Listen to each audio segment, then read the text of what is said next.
Legendary radio host Ken Bruce has slammed less experienced radio presenters after he was edged out of the BBC. The iconic radio host, 73, who has a career that spans over decades, was informed that the time of his radio show had changed from mid-morning to an unfamiliar late-night slot. And this, he claimed, was a political move. This may explain why Ken had a few choice words for the younger generation of presenters who he claims spend more time talking about themselves.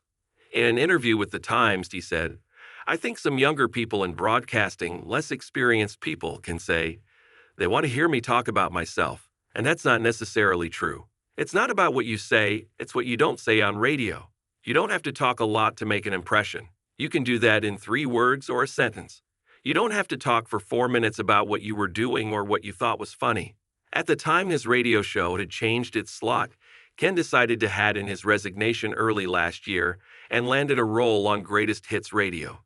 Speaking of the future of the broadcaster, he said that he worries about the direction it is going. He continued, "I do worry for the future of the BBC. I think it needs to watch where it is going. Commercial radio is really healthy.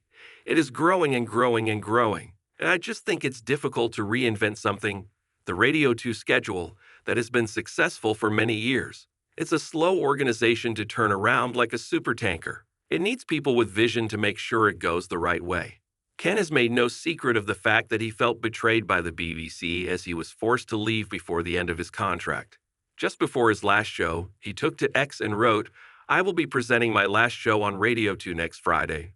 I had intended fulfilling my contract until the end of March, but the BBC has decided it wants me to leave earlier. Let's enjoy the week ahead." In response to Bruce's tweet, a spokesperson told The Independent, Ken decided to leave Radio 2, and it's always been known he's leaving in March, returning to Wogan House for a week after a month of broadcasting the piano room sessions at Maida Vale provided a natural break. "We wish Ken all the best for the future."